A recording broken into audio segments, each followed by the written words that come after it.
There is an incredible new shonen manga making waves right now, and I just could not resist making a video about it.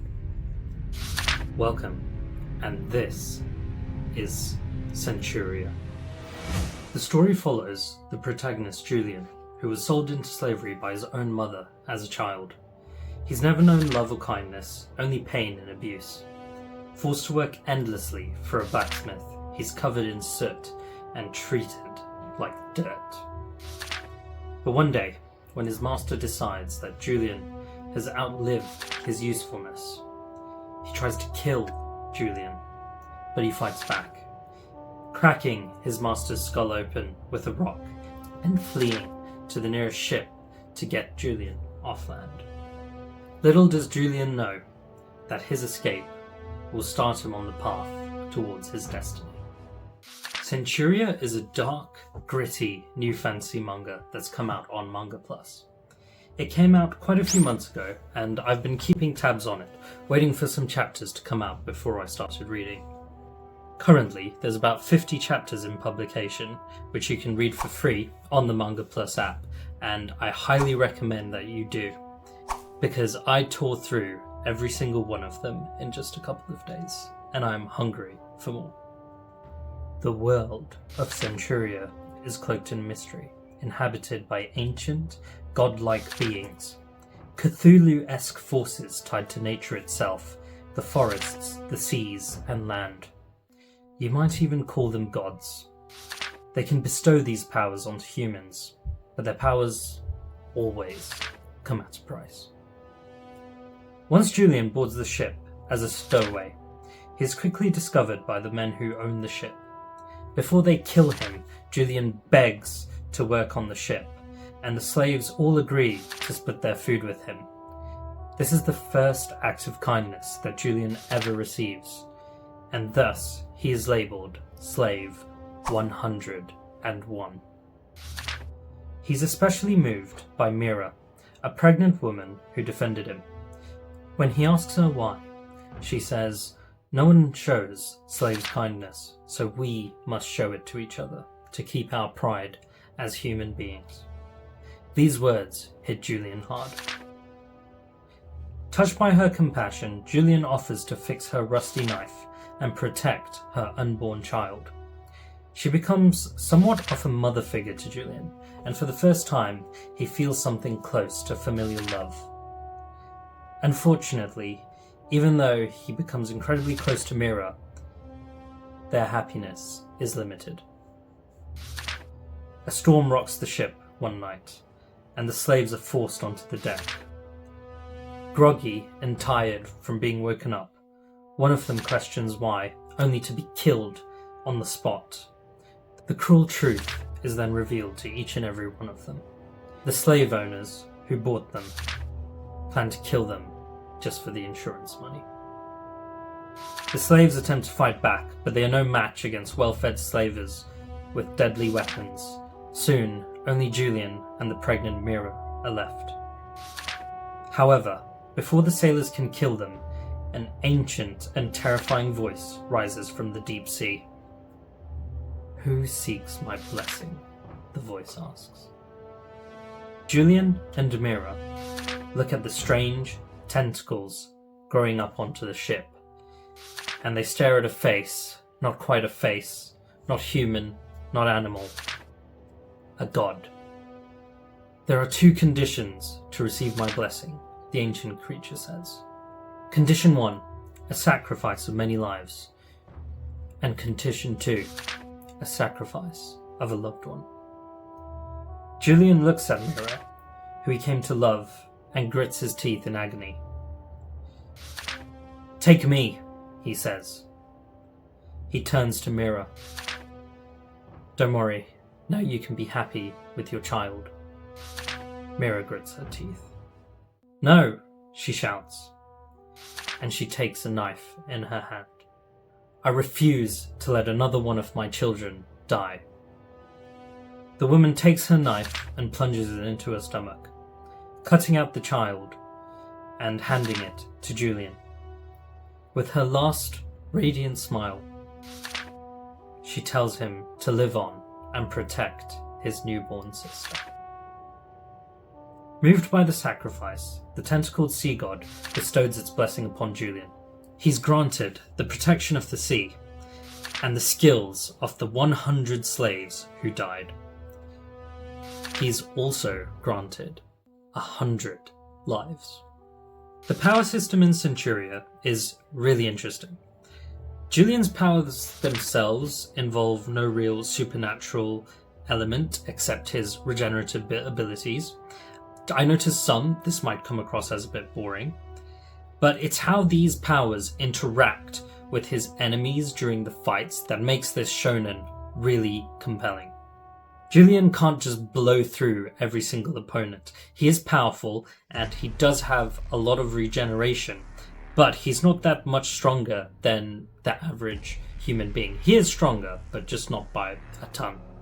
However, this does give him an advantage because Julian can take many hits before he dies, and it's this paired with his battle IQ that makes the fights really interesting. Every single power in Centuria has some kind of limitation, and Julian uses his body and his regenerative abilities to buy time for him to figure out what is the weakness of his enemy's powers and how can he exploit those weaknesses. It is clear that there is a lot of thought that has been put into this magic system. In this world, there are two main ways in which somebody can receive magic powers. The first way is directly through an ancient god or whatever these beings are. It's Cthulhu-like ancient creatures. Julian already receives this power. The second is through birth. You see, once somebody has been gifted by the power of an ancient one, that power dwells in their bloodline, and when they have children, that power is passed on, though it does have some element of dilution in the process. This leads me to my first criticism of Centuria, and it's probably the fact that I think while Julian being quite strong makes sense, I do wish that he was just a bit weaker, or it took him a bit longer to figure out how to use his powers and just using his skills and his abilities. I wish there was more of a learning curve because he's quite competent from the very beginning, and I think it does take out some of the tension from the fights. However, and this is where I think the author does an amazing job, even though Julian's life itself is not necessarily at risk, which, let's be honest, it's a shonen manga and he's a shonen protagonist, his life is not going to be at risk most of the time, but the lives of his loved ones, friends, family is constantly put in danger, and I think this makes the fights really interesting because yes, Julian has 100 lives, but his sister, his lover, none of these people do, and that keeps the fights really interesting. Part 2. The characters.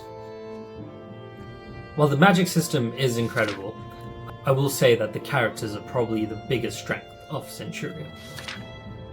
Every character, down to the villains, has very clear motivations or backstories.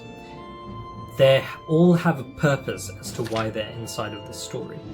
No character feels like they were just written for the sake of the plot, and even the faceless knights and soldiers are given depth to who they are and what they're doing.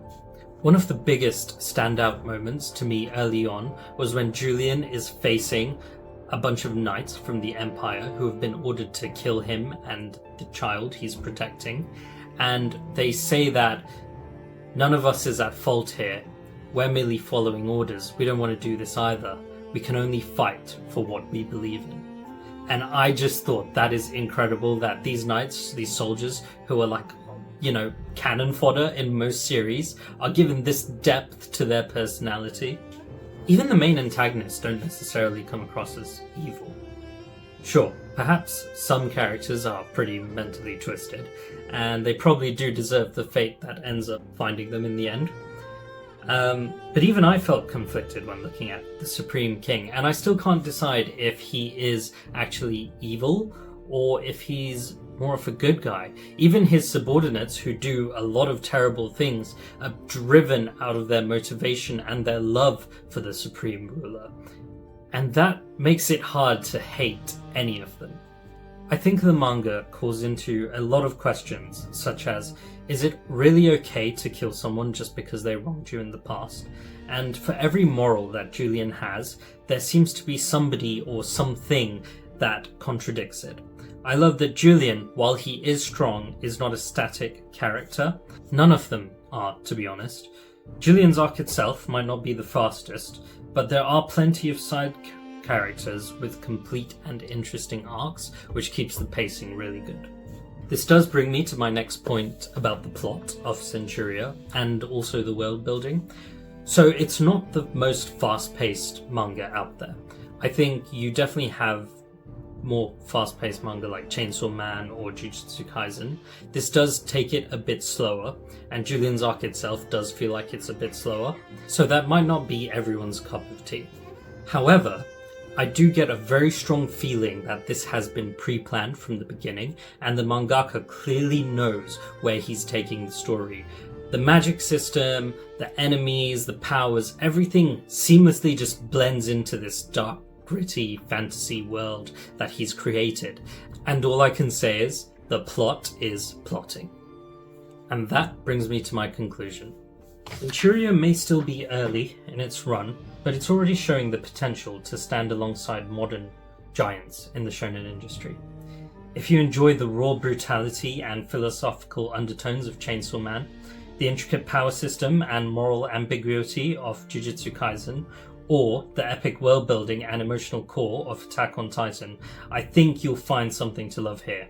What makes Centuria really compelling is how it blends the best elements of these series without feeling derivative.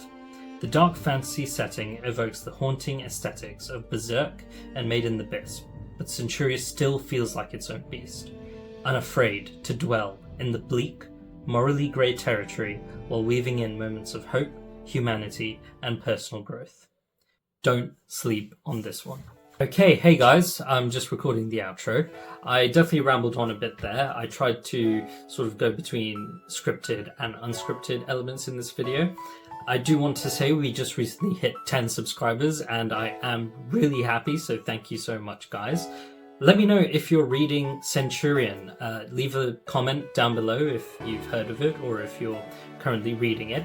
And if you enjoyed this video, please do like and please do subscribe for more content.